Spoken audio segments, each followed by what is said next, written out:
والقواعد، اور قواعد، من النساء، عورتوں میں سے۔ قواعد کا لفظ قاعدہ اور قعیدہ دونوں کی جمع ہے۔ قاعدہ کس کو کہتے ہیں؟ بنیاد کو۔ جو ہم کہتے ہیں نا قاعدہ پڑھانا ہے، ہم اس کا پروننسیشن درست نہیں بولتے، یہ اصل میں قاعدہ ہے۔ یہاں کیا مراد ہے؟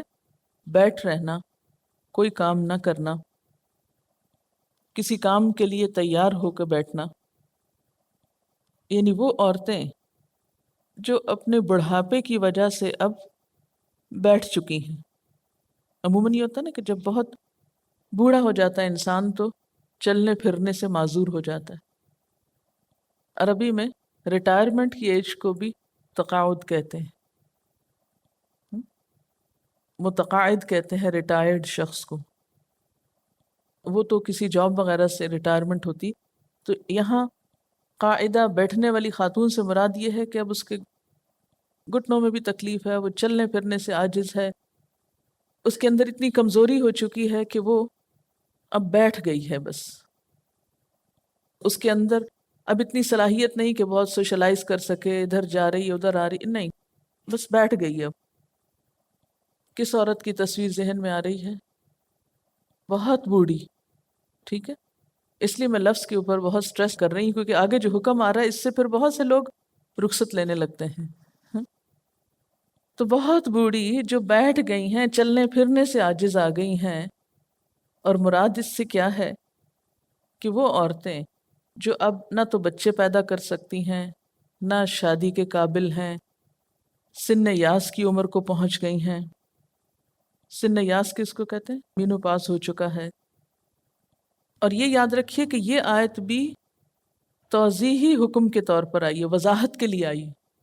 یہ ساری آیات وضاحتاً آئی ہیں پچھلے احکام کی۔ والقواعد من النساء، وہ عورتیں جو بہت بوڑھی ہو چکی ہوں، بیٹھ چکی ہوں، کہیں آتی جاتی نہ ہوں، آ جا نہ سکتی ہوں، بیمار رہتی ہوں، دنیا سے بیزار ہو جاتی ہوں، نہ ان کو کسی کا گھر میں آنا اچھا لگتا ہو، نہ ان کو گھر سے جانا اچھا لگتا۔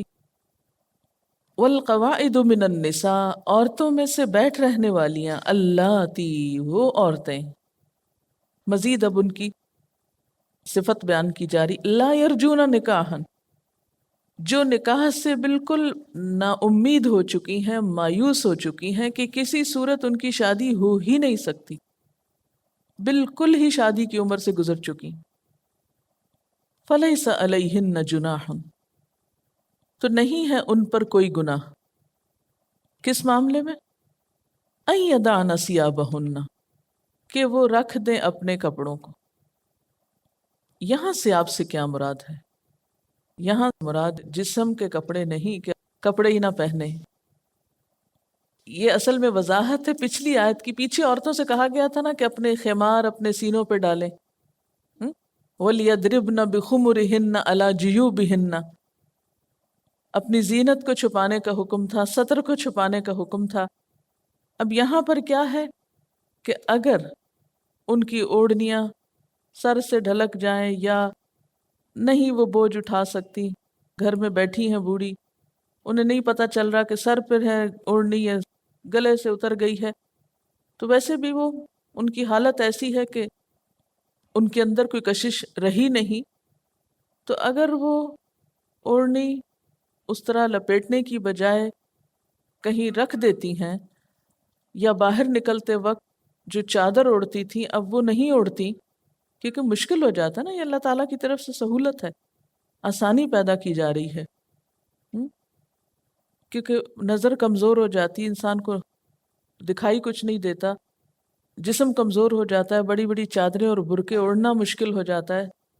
گھر کے اندر بھی بعض اوقات ایسی بیمار ہوتی ہیں کہ بہت چڑچڑی ہو جاتی ہیں، تو بہت کپڑے لپیٹ لپیٹ کے ہر آنے جانے والے کے لیے بیٹھ جائیں تو بہت مشکل ہو جاتا ہے۔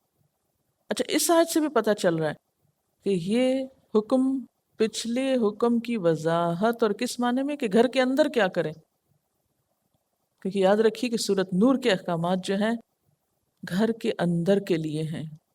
گھر کے اندر عورت کس طرح کا سطر اور کس طرح کا لباس اور کس طرح کے معاملات اختیار کرے گی.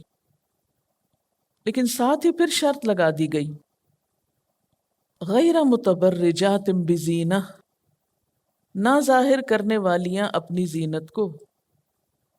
یعنی ایسی بوڑھی عورتیں بھی بعض اوقات دیکھا گیا ہے کہ ان کے اندر ایک کشش موجود ہوتی ہے، یا ان کو ابھی تک میک اپ کا شوق ہوتا ہے، یا زیور وغیرہ باقاعدہ پہن کے رکھتی ہیں اور زیب و زینت اختیار کرتی ہیں. تو فرمایا کہ یہ اجازت اس لیے نہیں دی جا رہی کہ وہ اوڑھنی اتار دیں تاکہ اپنی زینت کی نمائش کر سکے، نہیں. ابھی بھی اگر کوئی چیز زینت میں سے ہے تو اس کی نمائش منع ہے، وہ نہیں ظاہر کر سکتی تاکہ فتنہ نہ ہو. غیر متبرجات بزینہ وَأَن يَسْتَعْفِفْنَ خَيْرٌ لَهُنَّ، اور یہ کہ وہ حیاداری برتیں، پاکیزگی اختیار کریں. خیر لہن، ان کے حق میں اچھا ہے، انہی کا بھلا ہے اس میں. واللہ سمیع علیم، اور اللہ سننے والا ہے، علم والا ہے، اس کو سب پتا ہے کہ کون سا حکم کس کے لیے اچھا ہے. تو دوبارہ دیکھیے، والقواعد من النساء اللاتی لا یرجون نکاحا، اور وہ عورتیں جو بیٹھ چکی ہوں یا جوانی سے گزر چکی ہوں، جنہیں نکاح کی کوئی امید نہ رہی ہو، بڑھاپے سے سر سفید ہو چکا ہو. فَلَيْسَ عَلَيْهُنَّ جُنَاحٌ، تو ایسی عورتوں پہ کوئی حرج نہیں، کوئی گناہ نہیں. أَن يَدَعْنَ ثِيَابَهُنَّ، کہ وہ اپنے حجاب والے باہر کا بھاری بھرکم لباس اتار دیں یا بڑی بڑی چادریں اتار کے رکھ دیں. لیکن شرط یہ ہے کہ غیر متبرجات بزینہ، یہ اتار کے رکھنا زینت کی نمائش کے لیے نہ ہو بلکہ ضرورتاً ہو. وَأَن يَسْتَعْفِفْنَ خَيْرٌ لَهُنَّ، اور یہ کہ وہ بھی حیاداری برتیں، باوجود اس کے کہ رخصت موجود ہے لیکن اس کے باوجود بھی حیا سے کام لیں. کیوں؟ اس لیے کہ جتنے بھی آؤٹر ڈریس ہیں یہ انسان کے حیا کو مینٹین رکھنے کے لیے بتائے گئے ہیں. اب اگر ان میں سے کوئی ذرا سی بھی کمی بیشی ہوتی ہے تو بعض اوقات احتمال ہوتا ہے کہ وہ اصل مقصد فوت نہ ہو جائے. اس لیے تاکیداً اللہ تعالیٰ فرما رہے ہیں کہ تبرج نہ ہو اور حیاداری باقی رہے.